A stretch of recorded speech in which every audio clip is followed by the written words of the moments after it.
guys, welcome back to our channel. I'm Mona. And I'm Yusra. Today we're going to talk about GKS scholarship. For those who recently heard about it or planning to apply, she's going to share you some tips to give you a kickstart. Let's go. Today I'm only going to ask you a few questions so that we can get to the point faster. So first thing first, let our guest introduce herself first. All right, so as I said earlier, my name is Yusra. I'm currently a student at Kangwon National University. I'm doing a master's degree in media communication. I am from Algeria. I'm 24, and my MBTI is ENFP. So first question, could you tell us a little bit about the scholarship you received, what it's called, and what is the main objective? All right, so the scholarship I have currently is GKS scholarship. When I first received it, it used to be Korea Government Scholarship, but they switched the name to Korea Global Scholarship currently. The scholarship's main purpose is to promote international education exchange between countries and to strengthen the bonds, the friendlier bonds between countries. So it is a scholarship that can be for undergrads, graduate students, and PhD or research. Wow. There's also a new segment which is called GKS for exchange. So you only take it for 6 months. Cool. Yeah. So how did you find out about scholarship? What motivated you to apply? All right, so I first found out about the scholarship in 2019. I found it on my university's website. I applied in 2019, but I actually got rejected because I did not prepare my file correctly. However, I applied for it again in 2021, and that was the last chance, you could say, I was given myself with this scholarship. My main motivation was, first, I wanted to study abroad, and second, I think because I learned Hangul, I learned how to read and write in Korean when I first got to university. I really got interested in the Korean culture. At first, it started with K-pop, but then it became more than just that, and that's how I was really inspired to just get this scholarship and come to this place. Wow. So you are a K-pop fan? Yeah, I'm an ARMY. Okay. Don't say anything in the comments. So could you share us some insight into the step you took to prepare your application? Sure. So applying for this scholarship and preparing for it is hell. The main difficulty is getting your transcripts and other documents apostilled, and there are a lot of guidelines when it comes to that, and it's different from a country to another. So that is the main difficulty. It also costs a bit of money because translation and getting your documents apostilled and passing either the topic exam or any other English proficiency exam is expensive. So the first step you need to do is to go to the Korean embassy of your country. You can find their website and look up GKS. You will find the guidelines. They're supposed to post it every year. There is a quota per country, so you can see how many available seats are for your country. In the case of mine, it used to be only 2 for the embassy track and 1 for the university track. When it comes to these tracks, I'm gonna explain it briefly. The embassy track is for those applying through the embassy, so they will make 1 original file and 3 copies of that original file. They will compile them together and give them to the embassy. Each file will go to a separate university. But if you're applying through the second track, which is the university track, you are entirely responsible for the whole process of sending it to Korea. And you do need a sponsoring professor in that university, even if you are just a graduate student and not in PhD or research. And another thing I want to mention is how long the process takes. So usually, for me, in my case, I applied through the embassy track.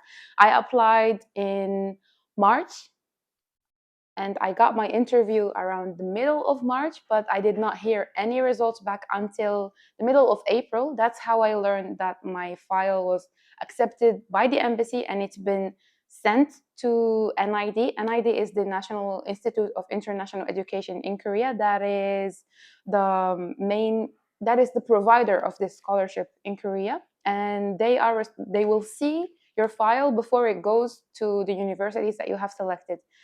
I got accepted by NID around May, in the middle of May, and I did not hear about any universities until June, until the middle of June. And each university, if you're applying through embassy track, they have different timelines, so you should like frequently email them to learn about them. Yeah, and I finally got approved in July 1st, around July 1st, because I applied for my visa in July 10th. Wow, that is a really long process. Yeah. So I have another important question about GKS scholarship. Mm-hmm. Yeah, mostly scholarship, they have a certain requirement or expectation attached to them. Could you tell us about any responsibility or commitment that come with your scholarship? All right. So the first priority that you have to get done once you get to Korea and you get the scholarship is to finish the Korean language training program. It takes 1 year. You can have it extended by 6 months in case you cannot get topic level 3 by the end of that first year. Unless when you initially apply for the scholarship, you already have topic 5 or 6. In that case, you are exempted from the training program. And the second requirement is that you cannot withdraw from the scholarship until at least, I believe, you can check the guidelines again to be sure, but I believe unless 6 months have already passed while you are in Korea. That is when you can apply to cancel the scholarship, and you have to like write a letter to NID, again, the National Institute of International Education in Korea. I know one person who was in my program and they canceled it by January and they returned to their country. Oh, Yeah. I guess your main priority when you are in the language program is to get topic level 3 minimum, but it depends if your major is in Korean or if your university has different conditions. So you should also check with that. In the case of my university, I had to get topic level 4 at least. So if I got topic 3, I would not have like been able to proceed. Another requirement after you start your main major is that dependent on your university, if it's a national university, like in my case, you have to pass 3 exams before you graduate, and you need to have a supervisor by your second semester if you are in uh, the graduate school. Yep. So if you have any other questions, you can leave them down below, but for now, these are the main requirements. okay. So last question, what advice would you give to our viewer who are aspiring to apply for scholarship, and what key lesson have you learned from this experience? Okay, so if I were to give you key advice for the scholarship, check the guidelines. I know the file is long.